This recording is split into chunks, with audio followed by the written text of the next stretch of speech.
Welcome to the Remarkable Retail Podcast, the ShopTalk edition. I'm Michael LeBlanc. And I'm Steve Dennis. Joining us on this episode as our guest co-host is the one and only Neil Saunders, Managing Director and Retail Analyst at GlobalData Retail. Regular listeners will have heard his voice and benefited from his insights. As one of our analysts, many of you no doubt have seen his tremendously insightful and occasionally quite funny retail store commentary as he showcases his dry as the Vegas heat wit. Neil, welcome. Thank you very much. Yeah, I have to get the British sarcasm into my podcast.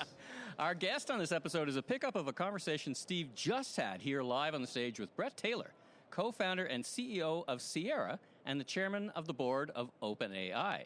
Bret is an acclaimed software engineer and industry leader. Most recently, Bret was co-CEO of a small startup called Salesforce. Bret had started his career at Google, where he created a little niche product called Google Maps. And later, he joined Facebook, serving as its chief technology officer after it acquired his social networking startup, FriendFeed. First, the important retail news of the week. And after our interview with Bret, we'll be back with what is on Steve and Neil's radar screen and key takeaways from ShopTalk. Neil, tell the people about yourself. Who are you and what do you do for a living? Yeah, so I'm Neil Saunders.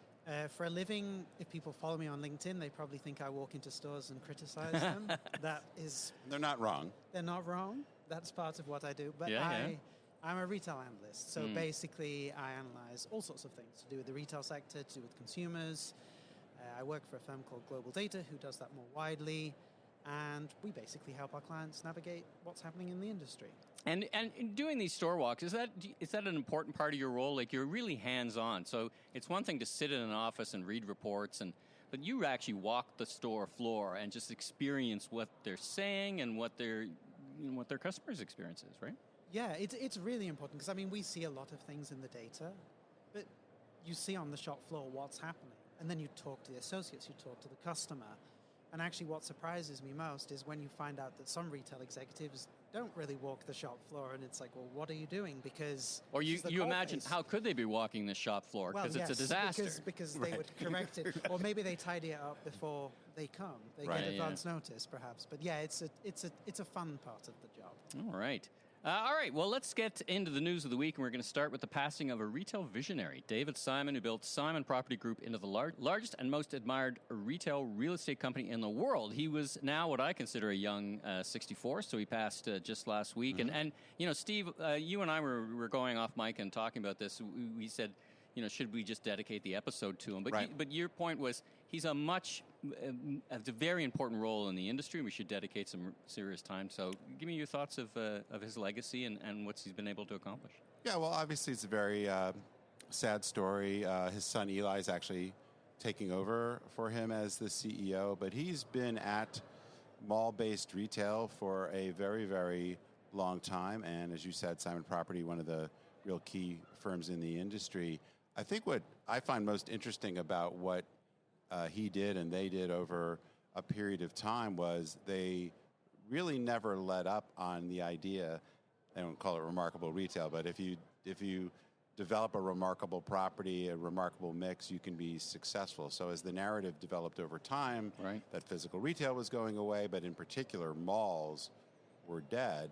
Well, if you look at their results, they have been incredibly impressive for quite a long time. But he understood that it's about picking the right places. Lots of malls are challenged, but for the most part, they have stayed and divested in malls that weren't going to work, invested in malls that were, and they've also been starting to innovate over a period of time to really change things, and the results are tremendous. So I think he's a guy that really pushed back against the narrative. A lot of people have found him to be a pretty tough guy to deal with, but I think his toughness and pushing, is part of what made it successful, because a lot of people were really not wanting to play along and didn't see the investment promise in some of the things. And I went back and saw, actually, Women's Wear Daily did a really nice write-up and had some choice quotes of his over the years, and a lot of them were basically, you guys don't know what you're talking, nicer than this, but in some cases not so much nicer. You guys don't know what you're talking about. This is what's going on, and this narrative that all malls are bad or that physical retail is dead is not true. So I think if you look at the results, they're there, and they're pretty well positioned, I think, for the future. Neil, I'm sure you've walked more than one Simon property. What are your thoughts on the passing of this very, very important person in the retail community? Yeah, it's very sad, and especially since he did have a lot of life ahead of him. But I also think the industry loses a very good spokesperson, because for those of us who believe in physical retail, he was someone who spoke up for physical retail, but he's also someone that showed it actually works, because malls are the bit that people often pick on of physical retail. It's like, oh, they're dying out, they're all closing, they're irrelevant. And really he showed that that isn't the case. If you take the time to invest, if you take the time to look at the tenant mix, if you negotiate hard with tenants to get the right players in, you can make a difference. And of course, that legacy shows in the portfolio that they've built up. But also, I think in some of the things they did, when retailers were challenged and found it difficult. I mean, Simon was one of the businesses as part of a conglomerate that bought some of those companies or invested in them. Right. And, people don't put their money I think of JCPenney, right? Like, exactly. Yeah. They don't put their money in places where they don't think they'll get a return. And, I've spoken to JCPenney about that kind of partnership. And they said, one of the things that was interesting is that in that partnership with Simon, they had a company that really did believe in their future, and it made their lives easier because it gave them the breathing space to develop and to evolve. And I think that's really the legacy. It's the commitment to physical retail. And just for the listeners, we are actually going to have Eric Sandy, co-president North American Real Estate for Simons, on the podcast in upcoming episodes. So no doubt we can ask him about the legacy and how and where and what way they're going to continue to build. So stay tuned for that. Let's talk about Saks. Steve, Saks Global actually reverses course. Yeah. On 3 store closings. You said this. That's something you said to me right off. I remember we were in NRF, and it said, the likelihood is they're going to over-index. They're going to close more than they should. Turns out your guess was right. Well, I don't know if it took a tremendous amount of insight. I think the bias in bankruptcy, having worked on a few, is that you get, I want to say, get out of jail free card, but you have this opportunity to reorganize and get out of potential liabilities. And so to sell it to the creditors, a lot of times you have to basically say, look, just because management might believe that, hey, we can make this thing work, they're like, hey, we're not wanting to take that much more risk. We're just trying to get our cash out of this thing, and the court wants to approve something that seems workable. So I do think there is a bit of a bias towards that. I didn't anticipate this particular thing, and I'll make it quick because we talked about Saks Global a lot, and there's still a lot more to come on the reorganization. But yeah, 3 of the stores, 2 are Saks Fifth Avenue, one in Sarasota, Florida, one in Palm Beach Gardens, and the other Neiman Marcus store in White Plains, New York, are going to stay open. Now, interestingly, and not coincidentally, we added this next, is that all 3 of these are Simon properties.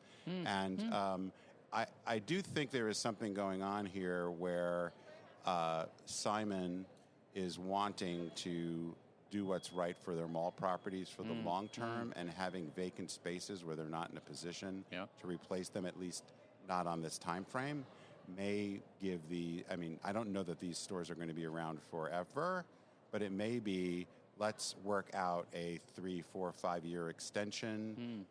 And maybe they are getting some sort of subsidy or some cut that allowed Neiman Marcus to say, yeah, we can do this and be cash flow positive or something like that. And then maybe we'll see what happens. Maybe we'll figure out a way to do it. Maybe the mall gets redeveloped. We'll go to a smaller space, better space, different space. So anyway, I think we talked about this previously. I think there's several other stores that are on the chopping block that if something can be worked out, their lives may be extended. Neil, let's turn our minds to the NRF forecast for 2026. Steve and I shared on the last episode that whatever they're on, we'd like some of it because they seem very chill about the whole thing. It's, over-indexing to growth. What were your impressions of the forecast? Give us your thoughts. I think the first word that comes to mind is toppy, which I know Steve likes that word. It's a sort of... It sounds very posh. A British word. Toppy is the word. I mean, look, I like to be optimistic rather than pessimistic, but Well, that's not going to fly on this show, my man. No, I know. I'm out of kilter, but to roll it back, to get back onto the more pessimistic note, I would like to know what the basis of the forecast is, because I think this is extraordinary growth. If it's produced, it is extraordinary because there are not really any underlying dynamics that would suggest that we could have this level of uplift. The only thing that possibly could drive it is higher tax refunds, and that's a drop in the ocean over a particular period of time compared to the whole year. So I would also like something of whatever they're on, because it's certainly producing a very optimistic number. I mean, I think there'll be growth. Mm-hmm. What do you think is behind driving that growth? I mean, if I look at typical levers of growth, it is more people moving into the middle class, or it is a dramatic reduction in taxes. Now, they said very clearly this forecast was done before the declaration of war, so they're not taking into account gas prices. So that's their that's their gimme, or that's their mulligan, basically, on the forecast. But that's a lot of growth. Isn't population not growing that much? On top of a really good year too. We were talking about that. Like it's not as if you're comping against a weak year. Yeah, interesting. What do you think? I don't know, because the thing is, although the consumer's not in a terrible state, when you look at all the consumer data, people are still very concerned about high prices, especially the middle income and lower income consumers. There isn't a lot of disposable income that's sloshing around to be used on retail. You could make an argument that things could transfer away from services to retail, but the data don't really support that. It's not happening. You could say inflation's going to go up, but maybe it does go up by a lot with this gas price, but they didn't factor that in. So but you don't have a lot of housing starts, another key driver housing market, of retail. The Home Depot's flagging. And what's most interesting is coming out of Q4, all of the retailers have been very cautious. None of them are really talking about an acceleration. They're actually talking about a moderation. Right. So the NRF is going in completely the opposite direction to most of the industry. So I don't know what's driving it. I'd like to know more, but I think it's toppy. I don't think we will get to that level of growth. Let's shift gears a little bit, literally and figuratively. Let's talk about the race to the doorstep. Steve, big announcements. Amazon rolls out a 1-hour and 3-hour delivery across hundreds of U.S. cities, 90,000 products with Prime discounted fees, plans to expand. We heard this morning here in the Burns & Co. briefing, we heard FedEx announced they're doing something same day with some folks, One Rail. They called it same day for the rest of us kind of thing, if you didn't want to partner with Amazon or Walmart. So something's going on here. Well, this was one of my predictions, that this was just going to be an escalating basis for competition. I'm not sure how many people need 1-hour, 3-hour, same-day delivery of things, but it has become almost a basic operating expectation, I think, because Amazon and Walmart have continued to ratchet up the amount of products that are available quickly. We talked about previously what, Neil and I learned more about this when we were at Amazon Grocery Analyst Day, about the expansion of fresh items and expansion to rural communities. And so they just keep pushing, Amazon being they on this, Walmart doing the same thing. We've seen some announcements recently from Target as well. So I don't know if this is a race to the bottom. It's obviously very expensive, and it takes a lot of technology and capital investment to make it happen. I just more wonder, if you're not one of the 2, 3, 4 companies that are able to do this, how do you respond? Because it's a money-losing proposition, or just even an impossibility for many companies to do this. And if this becomes kind of the standard, what do you do to respond to it? Or you just kind of chase your tail because you will have a terrible cost position. So I don't know, Neil. Neil, I've heard, when I talk to retailers, that they're using the DoorDash or the Ubers or the whoever, and lots of different formats are picking up on this. I'll pick it up in the store, and it's kind of outsourcing it all. Do you see that as a competitive match to this? Let's get the stuff from the store shelf to the doorstep in 1 hour for the rest of us. Yeah, I think it is. I think what Amazon looks at is the competitive landscape. They see this fast, very rapid delivery segment growing. It's small, but it is growing. And I think their point of view is like, look, if this is going to mature into something bigger, we have to have a stake in this game, because they want to be the place for commerce. So whether you want to buy a luxury product from Amazon and you're happy to wait for it, or you want to buy a carton of milk or a personal care product and you need it immediately, Amazon is the place that you go. So I think for them, it's all about staying in all different parts of commerce so that the customer comes to them first. That said, I agree with Steve. I think the interesting thing is Amazon can do this. The infrastructure's there to support it. And of course, they are charging. Even Prime members will have to pay for this super fast delivery. They have to pay something. So I think Amazon has the economies of scale. Walmart also can do it, because Walmart has the store network to deliver it, and they have the logistics network. But who else can really do it? And What do you think the core customer need that's driving this? I mean, it's one thing to offer it. I mean, there's some people, well, if I can get it in 1 hour, I might as well. I've heard retailers tell me that there's people who say, listen, if I'll pay a premium because then I stick to my budget. I don't pick up impulse items. And so I've heard, privacy. I've heard all kinds of different explanations. But any thoughts on that? I think a lot of it is genuinely driven by necessity in two dimensions. So I think there's the actual necessity. I need a pint of milk. I need this and I need it now. But I think the other necessity is often just the simplicity of it. So, you want to order something, but you're going out that afternoon. So you just love the certainty that it's going to get there in that space of time. Right. You don't need to keep thinking about it. Now, not everyone is going to pay a premium for that, but some people do. It's just get it off the list, cross it off. One less thing to worry about, kind of. Exactly. Yeah. The other thing I would mention, which I think is also incredibly advantageous to Walmart and Amazon, is they make so much money in advertising. So the more they drive this incremental, so it's one thing to say, oh, this is expensive from a supply chain standpoint, but if it's another item, it's another trip, that is an opportunity to advertise, which is a 75% gross margin business as opposed to 20, I don't know, whatever the gross margins are at Walmart. So I think it's just a different thing. So again, if you're another competitor, aside from just you don't have the infrastructure to do it, or you have to have a high variable cost thing like Instacart, you don't have the offset, or not nearly the offset to that to kind of subsidize this, or even have it be truly incremental to your EBITDA. And I think the other interesting thing is doing this across all of these different products, which obviously are essentials and non-essentials, and they know what people want quickly. They have the data on that. But building out the infrastructure now by doing this, I think gives them an unlock further down the road in grocery, because this is where their attention is. And grocery is the one area where people like either timed delivery or fast delivery. So if they build this network out for non-food, and it starts to get the scale as they roll out more food, which they are doing, perishable goods, that is very useful. It gives them a backbone that they can use. Well, all right. Well, that's a wrap on the news. Well, let's get to our conversation, or Steve's conversation with Bret Taylor, and then we'll be back with takeaways from ShopTalk, and then what is on the radar screen for you two fellas. So stay tuned. Well, thanks for coming out. We're going to have a really good discussion here. I don't know if you like to think of yourself as like an OG of AI, but you have been around a little bit. But why don't we start there?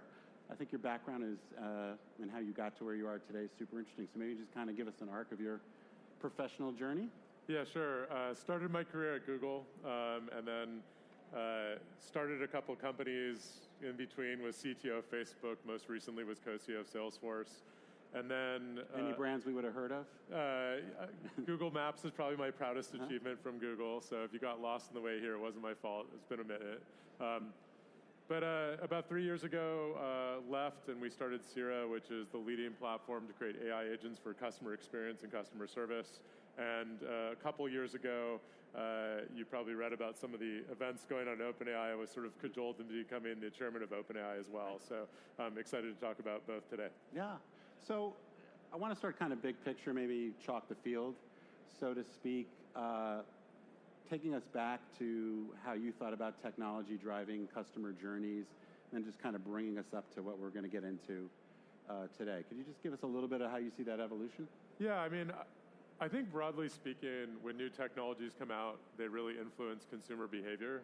And I think especially retailers, consumer behavior drives everything else. And so when the internet was created, there was a lot of interesting technologies that facilitated that, the networks, the web browser.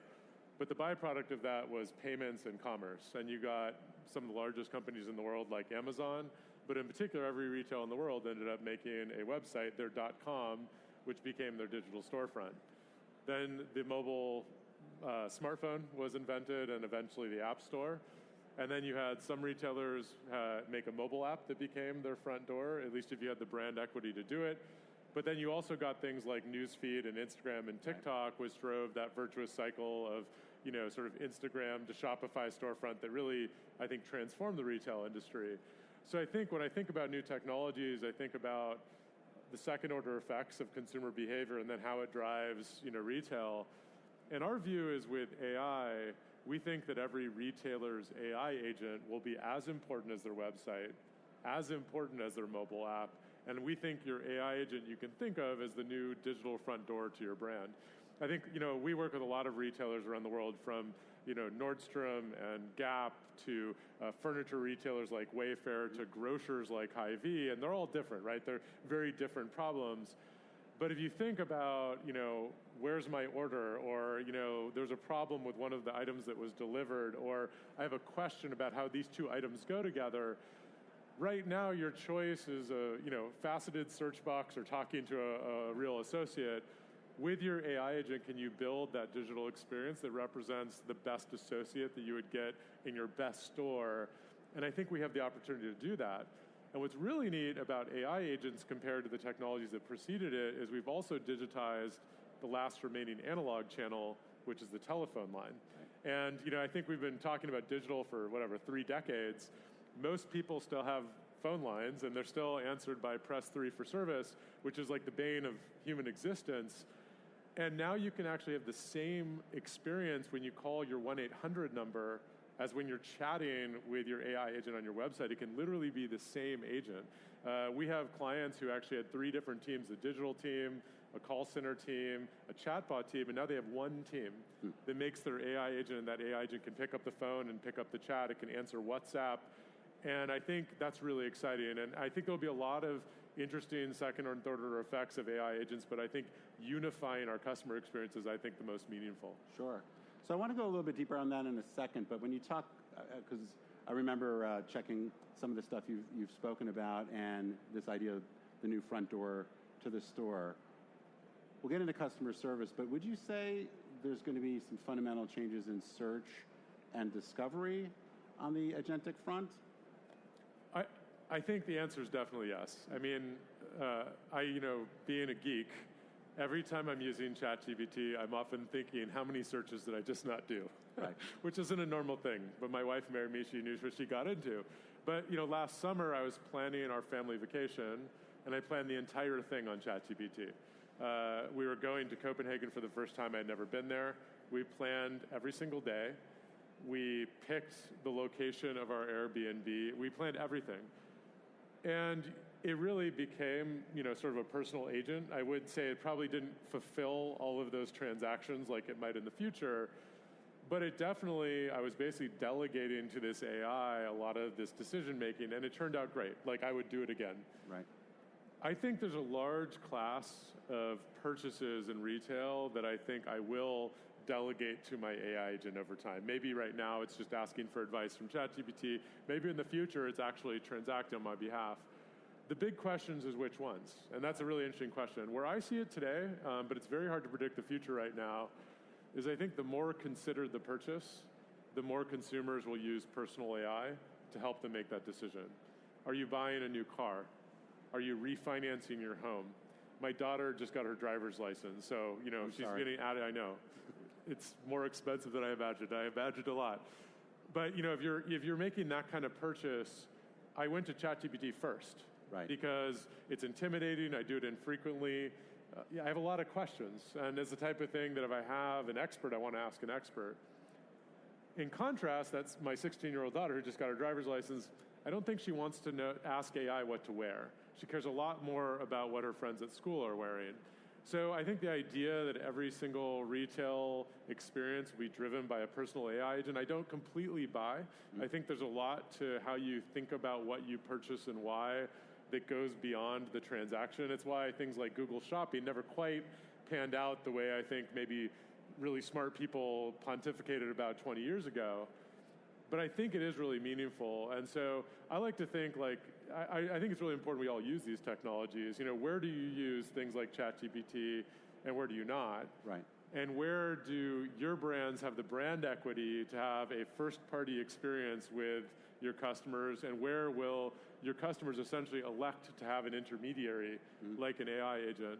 And I think the answer is really nuanced. But actually, one thing I would say is, especially for retailers who are thinking about the emergence of AI agents as kind of the new app store, the new search engine, you get distribution, you also get disintermediation, right? There's sort of two sides to the same coin. One of my philosophies is make sure your first-party experience is at least on par with things like ChatGPT and Gemini. If the only place you can go to have a conversation about a purchase is ChatGPT, they're definitely not going to go to your website. If you have a wonderful conversational experience built on a platform like Sierra on your website, at least you're in the running. Right. And then the question is, do you have the brand equity to people go directly, or is that not in the cards for your category? And I think that's kind of the big, I'll say, macro question that I have opinions about, but I don't have the answers for, unfortunately. Fair enough. So, and maybe everybody understands this, but just make sure we're kind of speaking the same language. Can you just talk a little bit about the fundamental differences between Gen AI and really, when we talk about agentic commerce, what exactly are we talking about? What are the important differences and kind of where is it headed? You know, there's sort of the technical definition, which I'll give, but maybe the technical definition doesn't matter. But for me, if you look at the word agent, it comes from the word agency. And it essentially means you're affording a piece of software the ability to reason and make decisions with some degree of autonomy. It can have guardrails around it, but you didn't specify every possible case. You let the agent reason and take action. And I think that's where real agents come in. I think if you look at, say, the standard operating procedures for a lot of retailers, it's every possible case, you know? But if you talk to a really good, you used to work at Neiman Marcus. Yeah.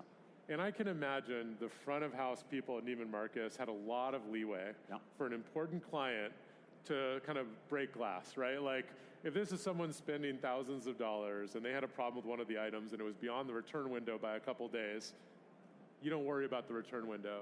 That's the opportunity with agents. Because effectively, before you needed to enumerate every possible corner condition for your robot. And if your robot, you know, couldn't handle the corner case, it just couldn't compute, and you want to talk to a real person. If you actually want to create something that feels empathetic and high touch, you need agents. Because if you actually want to match the complexity of human behavior and understand, wow, this is the third time this person called. They're really pissed off. You know what?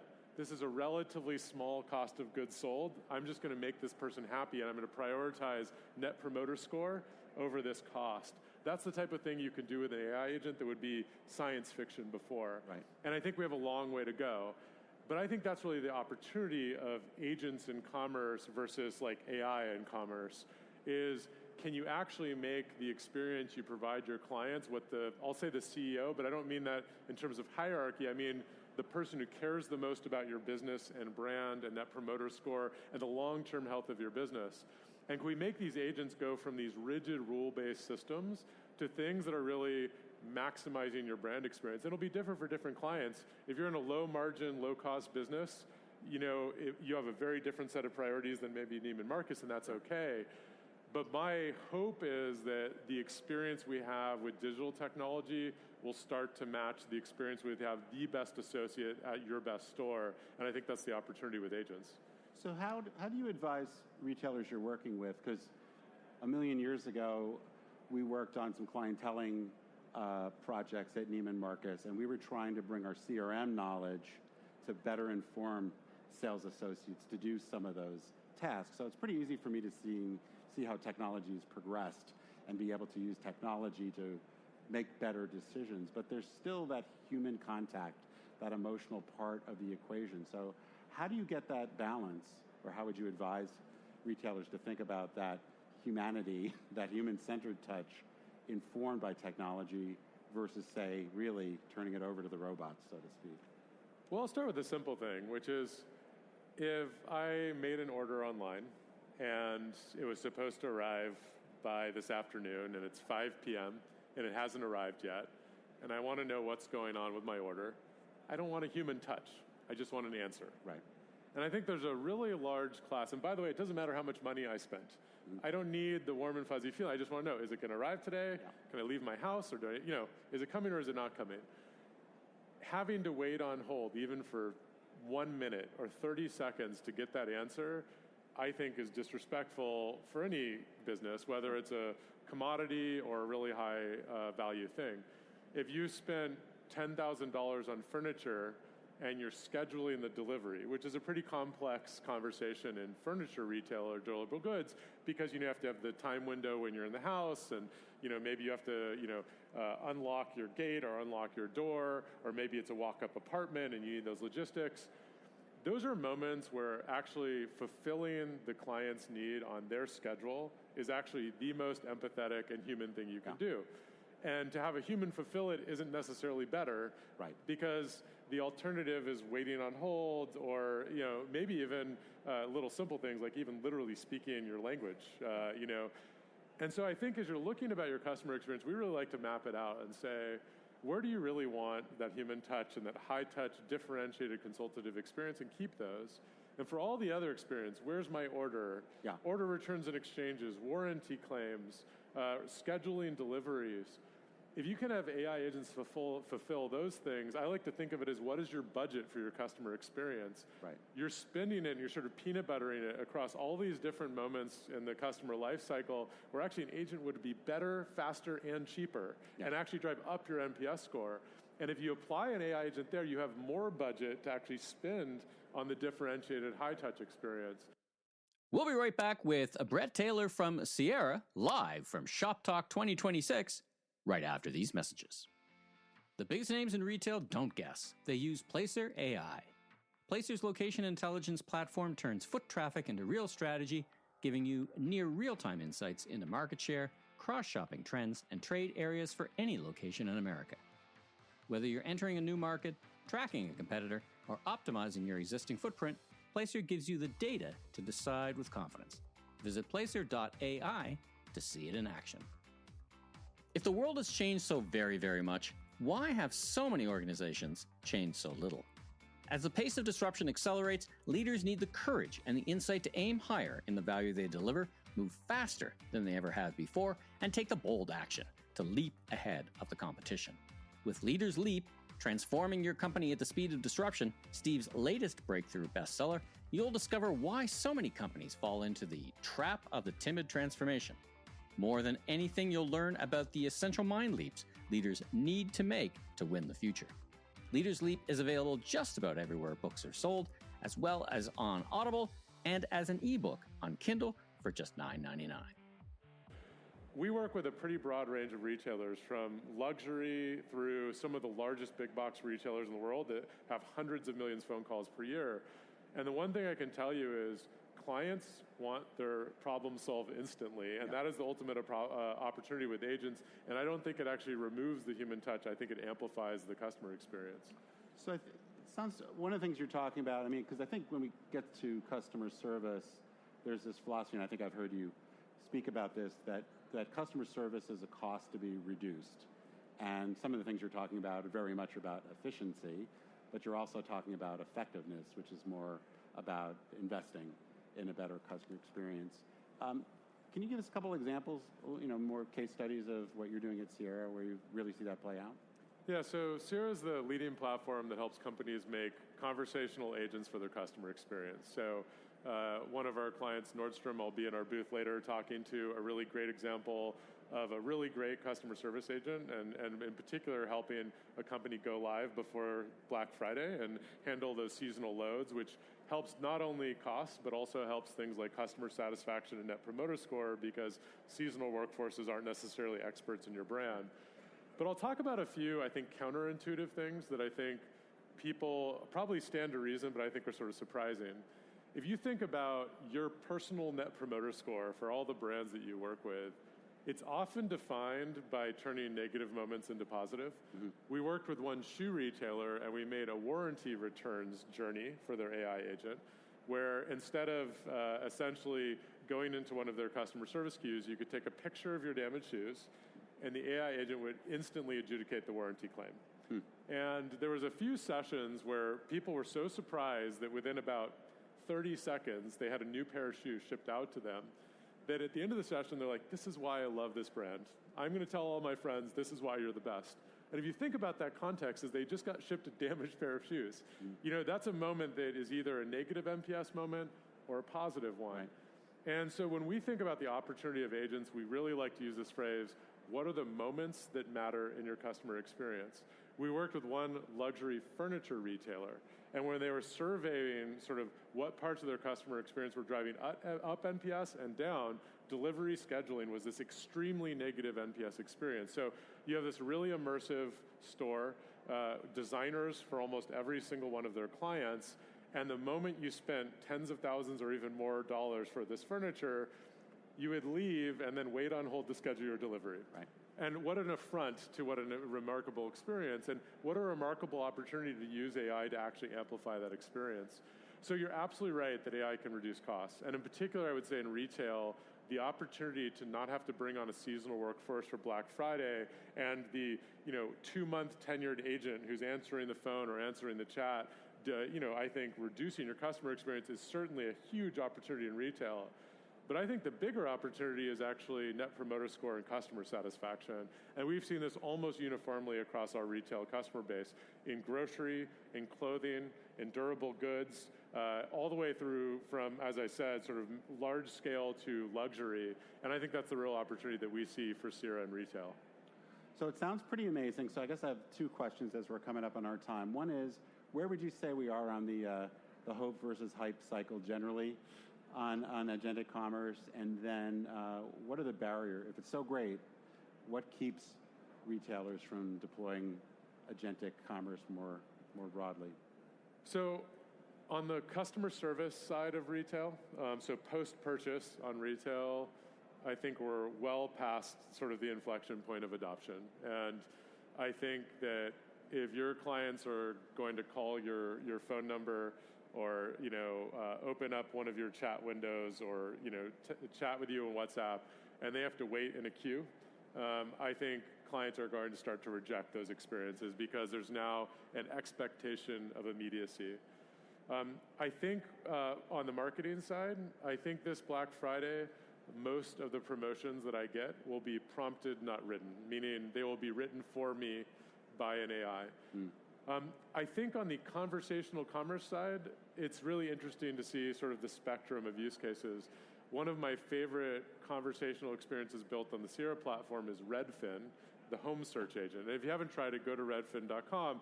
It's the coolest experience to search for a home. We're seeing this really in a lot of considered purchases. So home search, auto search, financial services, things like insurance and mortgages. We're seeing it a little bit less in things like clothing and beauty. And so my hope for this coming year is we start to see some breakout experiences in conversational commerce as well, taking, I would say, the experience of a great associate and bringing it into the digital realm.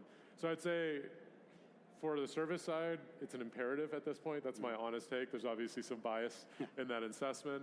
I think on the marketing side, similarly, I think we've sort of crossed the point of where I think the job of a merchandiser and a marketer is really around personalization and prompting. And then I think on the conversational commerce side, we're seeing it with real considered purchases, and I think I hope having a breakout year in the other parts of commerce as well. All right. Well, I think that's probably a good place to leave it. Thanks for coming. Thanks, Bret, for the great conversation. Thank you for having me. All right, we are back. Let's talk about ShopTalk. So it's their 10th anniversary. It's a new layout in the floor. I kind of like the layout, everything being in one place. We're here in the Burns & Co. area doing the podcast. Neil, you've been here a couple of days, one more day or a half day to go. What are your key takeaways from the sessions? Yeah, so I love the mix of looking at AI but still having the focus on the customer. And I think one of the things that's come through is much more realism about AI. I think when a couple of years ago, last year, there was a lot of hype. I think now we're starting to see people saying, look, it's important, we're looking at it, but it's only one piece of the pie. And in one of the main stage sessions, Home Depot was saying, look, 10, 20 years ago, people were saying, well, a store's going to be relevant from online. Now, we know they still are, but online is relevant too. And they use the same argument for AI. Look, things like agentic commerce, it will be another channel. It's going to become bigger, but it's not going to necessarily replace these other things. You've got to juggle things.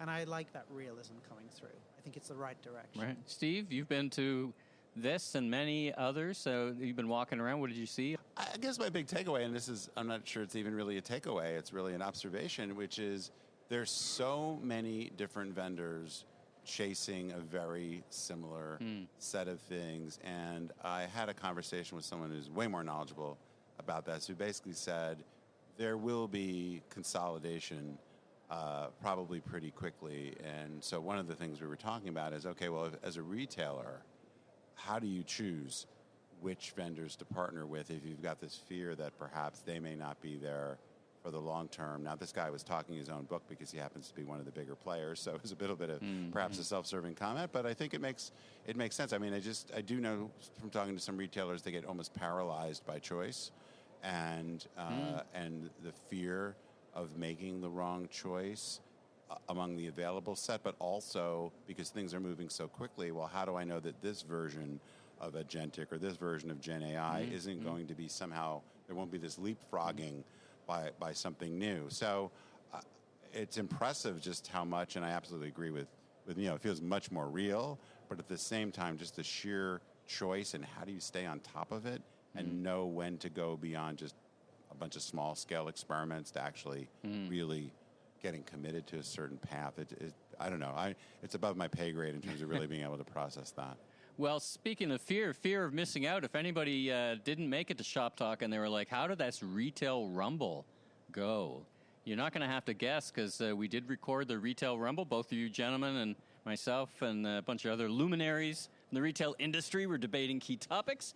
And then we're going to test the audio to see who actually won because we're going to hear the clapping and we're going to see how that goes. So listeners, stay tuned. We recorded that. It was a pile of fun, and I thought everybody made some great comments and great insights. Almost everybody. I mean, to be fair, the guy I argued with. It's a little weak, but... All right. Well, you'll be able to judge for yourselves, people. Maybe we'll put some kind of voting mechanism on the podcast so people can vote. All right. Let's turn. Let's get towards the end. What's on our radar screen for the weeks ahead? Neil, kick us off. What are you looking at in the next couple of weeks and thinking about? Yeah. So one of the things I'm looking out for is the retail sales data, what tax refunds are doing, because they're supposed to be running quite a bit higher than they were last year. And obviously, it's not only interesting to see whether that's having an effect on retail sales, but whether it's having an effect on certain sectors, because traditionally what's happened is with refunds, people have gone and bought big ticket things, furniture, televisions, because it's that treat and that indulgence. Last year, that kind of broke down a little bit. People were using it for more sensible things, paying off debts, not very interesting for retail, but important for consumers, smaller indulgences. So I'm really interested to see where that goes, because I think that could be a really nice boost to retail, or it could be a damp squib. We've got to really see where the consumer's mindset is in terms of spending. And of course, the problem is it's not only that the consumer's already under pressure, but now they're seeing higher gas prices, they've got more doubts about the future. So does that make them be a bit more sensible and save the money? I think that remains to be seen. Steve, are you able to match the damp squid idea of what's on your radar screen? You know, I saw Damp Squid open for U2 back in the day. They were excellent. I don't know.